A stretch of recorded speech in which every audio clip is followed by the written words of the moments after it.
ಹುತಾತ್ಮರ ದಿನದ ಸಂದರ್ಭದಲ್ಲಿ ಭಾಷಣ ಕರ್ನಾಟಕ ಸ್ಟೇಟ್ ಅಗ್ರೋಕಾನ್ ಪ್ರಾಡಕ್ಟ್ಸ್ ಲಿಮಿಟೆಡ್ನ ನಿವೃತ್ತ ಅಧಿಕಾರಿಗಳಾದ ಎಚ್.ಎ. ಪುಟ್ಟಸ್ವಾಮಿ ಅವರಿಂದ. ಅಹಿಂಸೆ, ಅಸಹಕಾರ, ಉಪವಾಸ ಸತ್ಯಾಗ್ರಹ ಹಾಗೂ ಚಳುವಳಿಗಳೆಂಬ ಅಸ್ತ್ರಗಳಿಂದಲೇ ಭಾರತಕ್ಕೆ ಸ್ವಾತಂತ್ರ್ಯ ತಂದುಕೊಟ್ಟಂತಹ ಮಹಾತ್ಮ ಗಾಂಧೀಜಿಯವರ 76ನೆಯ ಪುಣ್ಯ ದಿನವನ್ನು ಅವರಿಗೆ ಶ್ರದ್ಧಾಂಜಲಿ ಅರ್ಪಿಸಲು ಭಾರತದಾದ್ಯಂತ ಹುತಾತ್ಮರ ದಿನ ಎಂದು ಆಚರಿಸಲಾಗುತ್ತದೆ.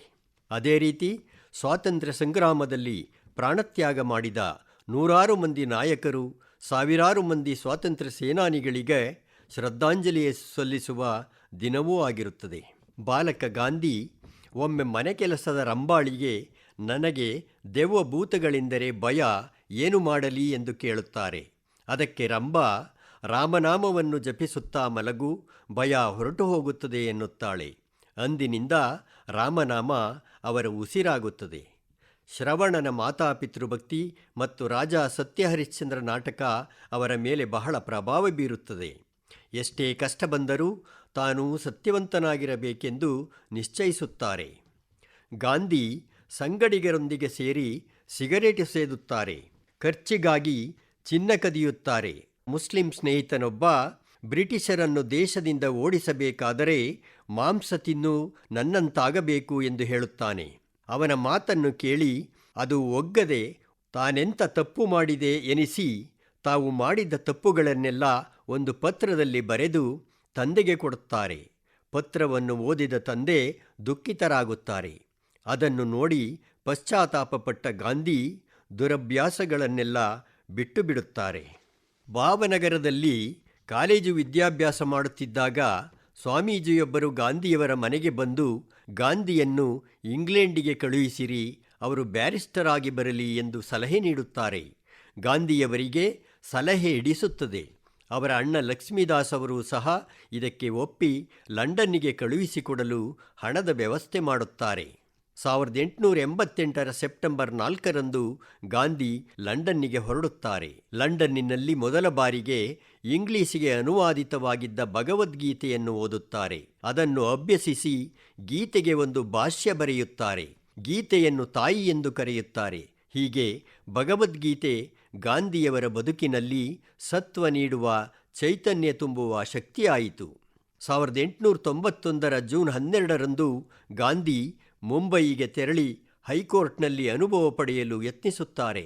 ಆದರೆ ಅವರ ನಾಚಿಕೆಯ ಸ್ವಭಾವ ಹಾಗೂ ಹಿಂದೂ ಕಾನೂನನ್ನು ಓದದೇ ಇದ್ದುದರಿಂದ ಮೊಕದ್ದಮೆ ನಡೆಸುವಲ್ಲಿ ವಿಫಲರಾಗುತ್ತಾರೆ. ದಾದಾ ಸಾಹೇಬ್ ಸೇಠ್ ಎಂಬ ಮುಸ್ಲಿಂ ವ್ಯಾಪಾರಿ ದಕ್ಷಿಣ ಆಫ್ರಿಕಾದ ಡರ್ಬಾನ್ನಲ್ಲಿ ನೆಲೆಸಿರುತ್ತಾರೆ. ಇವರ ಸಂಬಂಧಿಗೆ ಗಾಂಧಿಯವರ ಅಣ್ಣ ಲಕ್ಷ್ಮೀದಾಸ್ ಪರಿಚಯವಿದ್ದಿತು. ಗಾಂಧಿ ಬ್ಯಾರಿಸ್ಟರ್ ಆಗಿ ಬಂದಿರುವುದನ್ನು ತಿಳಿದು ಅಬ್ದುಲ್ಲಾ ಸೇಠ್ರವರ ಮೊಕದ್ದಮೆಗಳಲ್ಲಿ ಇಂಗ್ಲಿಷ್ ನ್ಯಾಯವಾದಿಗೆ ನೆರವಾಗಲು 1 ವರ್ಷದ ಅವಧಿಗೆ ದಕ್ಷಿಣ ಆಫ್ರಿಕಾಗೆ ಆಹ್ವಾನಿಸುತ್ತಾರೆ. ಕೆಲಸವಿಲ್ಲದೆ ನಿರಾಶರಾಗಿದ್ದ ಗಾಂಧಿ ಈ ಕೆಲಸವನ್ನು ಒಪ್ಪಿಕೊಂಡು 1893 ಮೇ ತಿಂಗಳಲ್ಲಿ ಡರ್ಬಾನಿಗೆ ತೆರಳುತ್ತಾರೆ. ಡರ್ಬಾನ್ನಲ್ಲಿ 1860ರಿಂದಲೇ ಲಕ್ಷಾಂತರ ಮಂದಿ ಭಾರತೀಯರು ನೆಲೆಸಿದ್ದು ಬ್ರಿಟಿಷರ ಕಬ್ಬು, ಕಾಫಿ ಮತ್ತು ಟೀ ತೋಟಗಳಲ್ಲಿ ಕೂಲಿ ಕೆಲಸ ಮಾಡುತ್ತಿದ್ದರು. ಅವರ ಸ್ಥಿತಿ ಬಹಳ ಶೋಚನೀಯವಾಗಿತ್ತು. ಡರ್ಬಾನ್ ಕೋರ್ಟ್ನಲ್ಲಿ ಗಾಂಧಿ ತಲೆಗೆ ಟರ್ಬನ್ ಕಟ್ಟಿಕೊಂಡಿದ್ದ ಕಾರಣಕ್ಕೆ ಅವರನ್ನು ಹೊರದಬ್ಬುತ್ತಾರೆ. ಮೊದಲ ದರ್ಜೆಯ ಟಿಕೆಟ್ ಪಡೆದು ರೈಲಿನಲ್ಲಿ ಪ್ರಯಾಣ ಮಾಡುತ್ತಿದ್ದರೂ ಆಂಗ್ಲರು ಬಂದೊಡನೆ ಸೀಟು ಬಿಟ್ಟುಕೊಡಲಿಲ್ಲವೆಂದು ರೈಲಿನಿಂದ ಹೊರದಬ್ಬುತ್ತಾರೆ. ಕುದುರೆ ಗಾಡಿಯಲ್ಲೂ ಇದೇ ವಿಚಾರಕ್ಕೆ ಜಗಳವಾಗಿ ಗಾಡಿ ಮಾಲೀಕ ಗಾಂಧಿಯವರನ್ನು ಥಳಿಸುತ್ತಾನೆ. ಈ ಘಟನೆಗಳ ನಂತರ ಗಾಂಧಿ ಬ್ಯಾರಿಸ್ಟರ್ ಸ್ಥಿತಿಯೇ ಹೀಗಾದರೆ ಕೂಲಿ ಮಾಡುತ್ತಿರುವ ಭಾರತೀಯರ ಸ್ಥಿತಿ ಏನು ಎಂದು ಚಿಂತಿಸುತ್ತಾರೆ. ಕೆಲಸದ ಅವಧಿ ಮುಗಿದು ಗಾಂಧಿ ಭಾರತಕ್ಕೆ ಹೊರಡಲು ಅನುವಾಗುತ್ತಾರೆ. ಭಾರತೀಯ ಕೆಲಸಗಾರರಿಗೆ ಮತದಾನದ ಹಕ್ಕಿಗಾಗಿ ಗಾಂಧಿ ಹೋರಾಟ ಮಾಡಿದ್ದನ್ನು ಗಮನಿಸಿದ್ದ ದಾದಾ ಅಬ್ದುಲ್ಲಾ ಸೇಠ್ ಮತ್ತು ಸಂಗಡಿಗರು ಗಾಂಧಿಯನ್ನು ಸ್ವಲ್ಪ ಕಾಲ ದಕ್ಷಿಣ ಆಫ್ರಿಕಾದಲ್ಲೇ ಇರುವಂತೆ ಕೇಳಿಕೊಳ್ಳುತ್ತಾರೆ. ಇಲ್ಲಿನ ಭಾರತೀಯ ಸ್ಥಿತಿಯ ಬಗ್ಗೆ ಚಿಂತಿಸಿದ್ದ ಗಾಂಧೀಜಿ ಮುಂದುವರಿಯಲು ಒಪ್ಪುತ್ತಾರೆ. ಗಾಂಧಿ ಹೆಂಡತಿ ಮಕ್ಕಳನ್ನು ದಕ್ಷಿಣ ಆಫ್ರಿಕಾಕ್ಕೆ ಕರೆದುಕೊಂಡು ಬರಲು ಭಾರತಕ್ಕೆ ಬಂದಾಗ ಅಲಹಾಬಾದ್ನಲ್ಲಿ ತಂಗುತ್ತಾರೆ.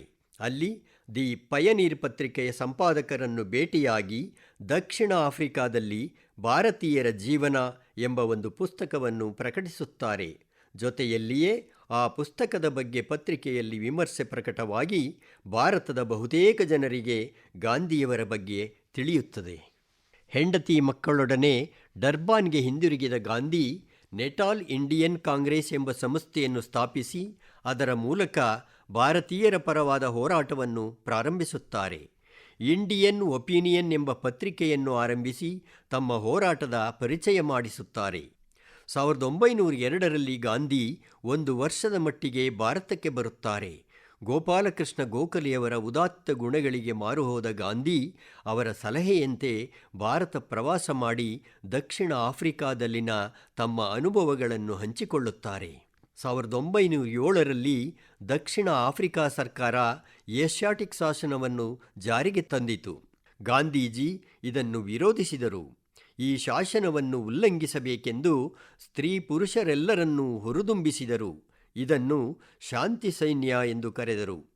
ಅಹಿಂಸಾತ್ಮಕ ಹೋರಾಟವನ್ನು ಸತ್ಯಾಗ್ರಹ ಎಂದು ಕರೆದರು. ಈ ಸತ್ಯಾಗ್ರಹ 6 ತಿಂಗಳ ಕಾಲ ನಡೆಯಿತು. ಗಾಂಧೀಜಿ ದಸ್ತಗಿರಿಯಾದರು. ಒಂದು ಹಂತದಲ್ಲಿ ಅಲ್ಲಿನ ಪ್ರಧಾನಿ ಸ್ಮಟ್ಸ್ ಗಾಂಧೀಜಿ ಎದೆಗೆ ಬೂಟುಕಾಲಿನಿಂದ ಒದ್ದಿದ್ದರು. ಕಡೆಗೆ ಗಾಂಧೀಜಿಗೂ ದಕ್ಷಿಣ ಆಫ್ರಿಕಾ ಸರ್ಕಾರಕ್ಕೂ ಒಪ್ಪಂದವಾಗಿ ಭಾರತೀಯರ ನಾಗರಿಕ ಹಕ್ಕುಗಳನ್ನು ಸರ್ಕಾರ ಅಂಗೀಕರಿಸಿತು. ಗಾಂಧೀಜಿ ಸೇವೆ ಮಾಡುವ ಸಂದರ್ಭ ಬಂದಾಗ ಮುಂಚೂಣಿಯಲ್ಲಿರುತ್ತಿದ್ದರು. ಒಮ್ಮೆ ಡರ್ಬಾನಿನಲ್ಲಿ ಪ್ಲೇಗು ಬಂದು ಸ್ಥಳೀಯ ಸರ್ಕಾರ ಚಿಕಿತ್ಸೆ ಬಗ್ಗೆ ನಿರ್ಲಕ್ಷ್ಯ ತೋರಿದಾಗ ತಮ್ಮ ಇಂಡಿಯನ್ ಒಪಿನಿಯನ್ ಪತ್ರಿಕೆಯಲ್ಲಿ ಬರೆಯುತ್ತಾರೆ. ನಂತರ ಸರ್ಕಾರ ಚಿಕಿತ್ಸೆಯ ವ್ಯವಸ್ಥೆ ಮಾಡುತ್ತದೆ. ಒಮ್ಮೆ ಆಫ್ರಿಕಾದ ಜೂಲು ಜನರು ತೆರಿಗೆ ವಿಚಾರದಲ್ಲಿ ಸರ್ಕಾರದ ವಿರುದ್ಧ ದಂಗೆ ಏಳುತ್ತಾರೆ. ಮತ್ತೊಮ್ಮೆ ದಕ್ಷಿಣ ಆಫ್ರಿಕಾದ ಬೋಯರ್ಗಳಿಗೂ ಯುದ್ಧ ನಡೆಯುತ್ತದೆ. ಎರಡೂ ಸಂದರ್ಭಗಳಲ್ಲೂ ಸಾವಿರಾರು ಸೈನಿಕರು ಜೂಲು ಜನ ಗಾಯಗೊಳ್ಳುತ್ತಾರೆ.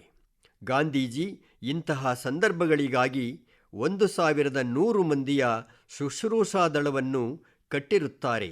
ಅವರೊಂದಿಗೆ ಸೇರಿ ಗಾಯಾಳುಗಳಿಗೆ ಹಗಲಿರುಳೆನ್ನದೆ ಅವರ ಸೇವೆ ಮಾಡುತ್ತಾರೆ. ಗಾಂಧೀಜಿಯವರಿಗೆ ಸರ್ಕಾರ ಕೈಸರ್-ಇ-ಹಿಂದ್ ಎಂಬ ಪ್ರಶಸ್ತಿ ನೀಡಿ ಗೌರವಿಸುತ್ತದೆ. ಗಾಂಧೀಜಿ 1915ರಲ್ಲಿ ಭಾರತಕ್ಕೆ ಮರಳುತ್ತಾರೆ. ದಕ್ಷಿಣ ಆಫ್ರಿಕಾದಲ್ಲಿ 22 ವರ್ಷ ಕಾಲ ಇದ್ದು ಅಹಮದಾಬಾದ್ ನಗರದ ಬಳಿ ಸಬರಮತಿಯಲ್ಲಿ ಸತ್ಯಾಗ್ರಹ ಆಶ್ರಮವನ್ನು ಕಟ್ಟುತ್ತಾರೆ. ಆಶ್ರಮದ ಜೀವನ ವಿಧಾನವನ್ನು ಸರ್ವೋದಯ ಎಂದು ಕರೆಯುತ್ತಾರೆ. ಸರಳವಾದ ಜೀವನ, ಉದಾತ್ತ ಚಿಂತನೆ, ಸತ್ಯನಿಷ್ಠನಾಗಿ ಧರ್ಮಪಾಲನಾಗಿ ಪ್ರೇಮ ವಿಶ್ವಾಸಗಳಿಂದ ಬದುಕಬೇಕೆಂದು, ಈ ಗುಣಗಳು ಸಮಾಜದಲ್ಲಿಯೂ ರೂಪುಗೊಳ್ಳುವಂತೆ ಮಾಡಬೇಕೆಂಬುದು ಆಶ್ರಮದ ಧ್ಯೇಯವಾಗಿತ್ತು. ಗಾಂಧೀಜಿಯವರು ಎಲ್ಲ ಸದಸ್ಯರಿಗೆ ರೂಪಿಸಿದ ತತ್ವಗಳೆಂದರೆ ಅಹಿಂಸಾ, ಸತ್ಯ, ಆಶ್ರೇಯ, ಬ್ರಹ್ಮಚರ್ಯ, ಅಸಂಗ್ರಹ, ಸರ್ವತ್ರ, ಭಯವರ್ಜನ, ಶರೀರಕ್ರಮ, ಆಸ್ವಾದ, ಸರ್ವಧರ್ಮ ಸಮನ್ವಿತ್, ಸ್ವದೇಶಿ, ಸ್ಪರ್ಶ, ಭಾವನಾ ಇವೇ ಆಗಿದ್ದವು. ಗಾಂಧೀಜಿ ಅಸ್ಪೃಶ್ಯತೆಯನ್ನು ಎಂದೂ ಒಪ್ಪಿದವರಲ್ಲ. ಆಶ್ರಮಕ್ಕೆ ಎಲ್ಲರಿಗೂ ಪ್ರವೇಶ ನೀಡಿದ್ದರು. ಹರಿಜನ ಎಂಬ ವಾರಪತ್ರಿಕೆಯನ್ನು ಪ್ರಾರಂಭಿಸಿದರು. ವಾರ್ಧಾ ಎಂಬಲ್ಲಿ ಸೇವಾಗ್ರಾಮ ಎಂಬ ಪ್ರತ್ಯೇಕ ಆಶ್ರಮವನ್ನು ಸ್ಥಾಪಿಸಿದರು. ಗ್ರಾಮೀಣ ಆರ್ಥಿಕತೆ ಕುರಿತ ಚಟುವಟಿಕೆಗಳಿಗೆ ಒಲವು ತೋರಿದರು. ಗಾಂಧೀಜಿ ಮೊದಲಿಗೆ ರಾಜಕೀಯದಿಂದ ದೂರವೇ ಉಳಿದು ಸತ್ಯಾಗ್ರಹಗಳಲ್ಲಿ ಪಾಲ್ಗೊಳ್ಳುತ್ತಾರೆ. ಬಿಹಾರದ ಚಂಪಾರಣ್ ಜಿಲ್ಲೆಯಲ್ಲಿ ನೀಲಿ ಬೆಳೆಯುವ ರೈತರಿಗೆ ನ್ಯಾಯ ಒದಗಿಸಲು ಸತ್ಯಾಗ್ರಹ, ಖೇಡಾ ಜಿಲ್ಲೆಯ ರೈತರ ಮೇಲೆ ವಿಧಿಸುತ್ತಿದ್ದ ತೆರಿಗೆ ಸಮಸ್ಯೆ ಪರಿಹಾರಕ್ಕೆ ಸತ್ಯಾಗ್ರಹ, ಅಹಮದಾಬಾದ್ ಟೆಕ್ಸ್ಟೈಲ್ ಕಾರ್ಮಿಕರ ಬೇಡಿಕೆಗಳ ಬಗ್ಗೆ ಸತ್ಯಾಗ್ರಹಗಳನ್ನು ಕೈಗೊಂಡು ಹಲವು ಸಮಸ್ಯೆಗಳನ್ನು ಬಗೆಹರಿಸುತ್ತಾರೆ. ಗಾಂಧೀಜಿ 1920ರ ಆಗಸ್ಟ್ 1ರಂದು ಅಸಹಕಾರ ಚಳುವಳಿಯನ್ನು ಆರಂಭಿಸಿದರು. ಈ ಚಳುವಳಿ 1922ರವರೆಗೂ ನಡೆಯಿತು. ಇದು ಬ್ರಿಟಿಷ್ ಸರ್ಕಾರದ ವಿರುದ್ಧ ಗಾಂಧಿಯವರ ಮೊದಲ ಆಂದೋಲನವಾಯಿತು. ಗಾಂಧೀಜಿ ಸ್ವದೇಶಿ ವಸ್ತುಗಳ ಬಳಕೆಗೆ ಕರೆ ನೀಡಿದರು. ಖಾದಿ ಉಡುಪು ಧರಿಸಲು ಸೂಚಿಸಿದರು. ತಮ್ಮ ಯಂಗ್ ಇಂಡಿಯಾ ಮತ್ತು ಹರಿಜನ್ ಪತ್ರಿಕೆಗಳಲ್ಲಿ ಜನರಿಗೆ ಸ್ಫೂರ್ತಿ ತುಂಬುವ ಲೇಖನಗಳನ್ನು ಪ್ರಕಟಿಸಿದರು.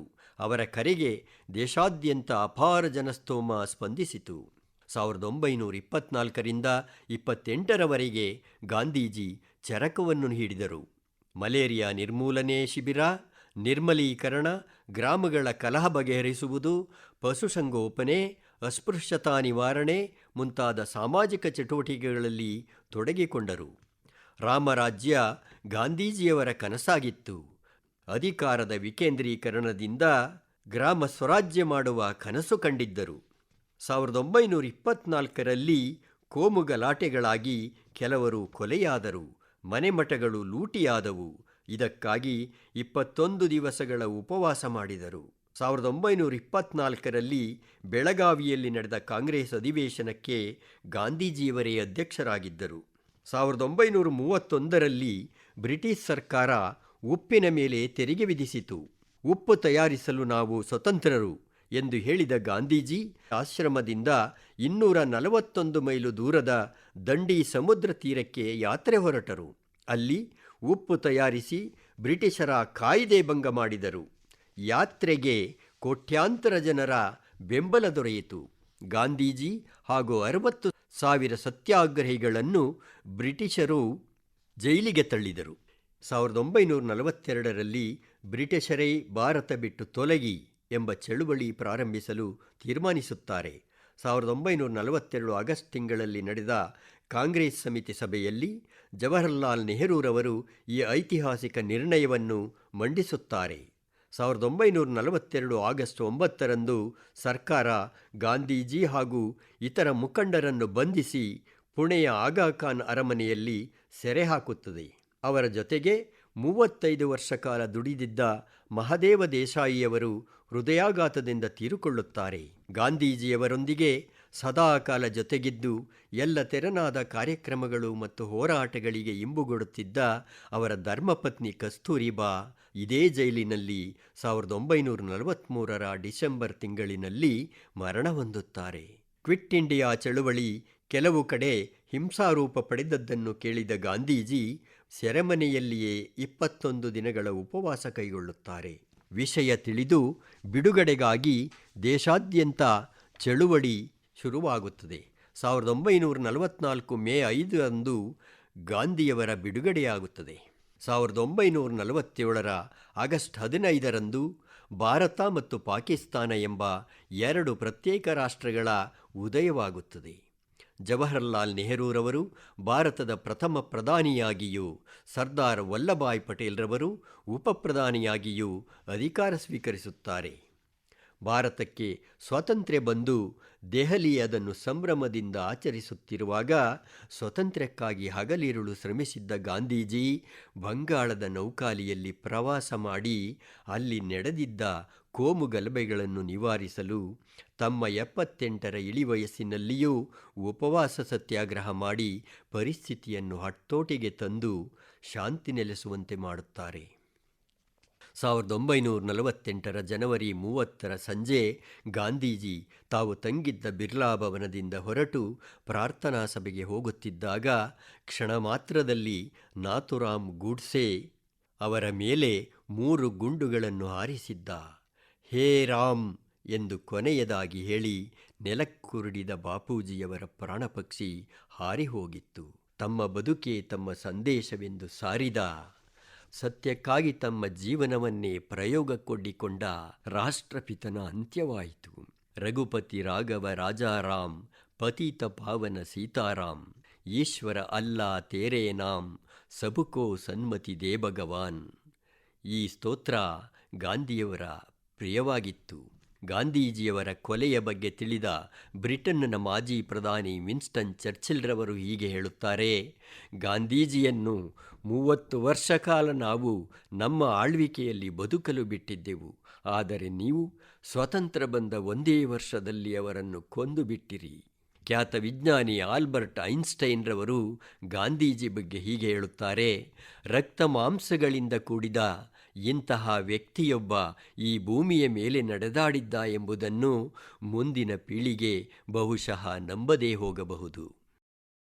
ಇದುವರೆಗೆ ಹುತಾತ್ಮರ ದಿನದ ಸಂದರ್ಭದಲ್ಲಿ ಕರ್ನಾಟಕ ಸ್ಟೇಟ್ ಅಗ್ರೋಕಾನ್ ಪ್ರಾಡಕ್ಟ್ಸ್ ಲಿಮಿಟೆಡ್ನ ನಿವೃತ್ತ ಅಧಿಕಾರಿ ಎಚ್.ಎ. ಪುಟ್ಟಸ್ವಾಮಿ ಅವರಿಂದ ಭಾಷಣ ಕೇಳಿದಿರಿ. ರಾಜ್ಯವ್ಯಾಪಿ ಪ್ರಸಾರವಾದ ಈ ಕಾರ್ಯಕ್ರಮ ಆಕಾಶವಾಣಿ ಬೆಂಗಳೂರು ಕೇಂದ್ರದ ಕೊಡುಗೆ.